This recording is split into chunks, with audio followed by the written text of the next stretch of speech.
ধর্ম ব্যবসায়ী কারা? কথাগুলো শুনে মন্তব্য না করে কেউ যাবেন না। খুব সাবধান হয়ে কথা বলবেন। কোন জায়গায় হাত দিয়েছেন? ধর্ম ব্যবসায়ী আমরা। ভোট যখন আসে তখন টুপি কিনে মসজিদে যান, এটাই হলো ধর্ম ব্যবসা। একটু আগায় তো আরেকটা ঝামেলা। ফলে বাংলাদেশের সরকার, অন্তর্বর্তীকালীন সরকারকে একটি অবাধ, একটি নিরপেক্ষ গ্রহণযোগ্য নির্বাচনের পথেও যেমন ষড়যন্ত্র আছে, তেমনি আওয়ামী লীগ পতিত স্বৈরাচার বিদায় নেওয়ার পরেও এখন আওয়ামী লীগ রাজনীতির ময়দানে নেই, তারা পালিয়ে গেছে। 300 এমপি, এত মন্ত্রী কেউ খুঁজে পাওয়া যাচ্ছে না।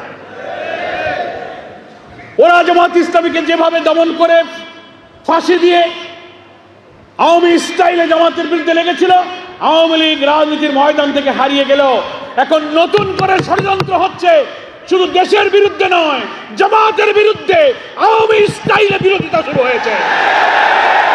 আলহামদুলিল্লাহ, এজন্যই বাংলাদেশ জামাত ইসলামীকে কলিজা দিয়ে ভালোবাসি।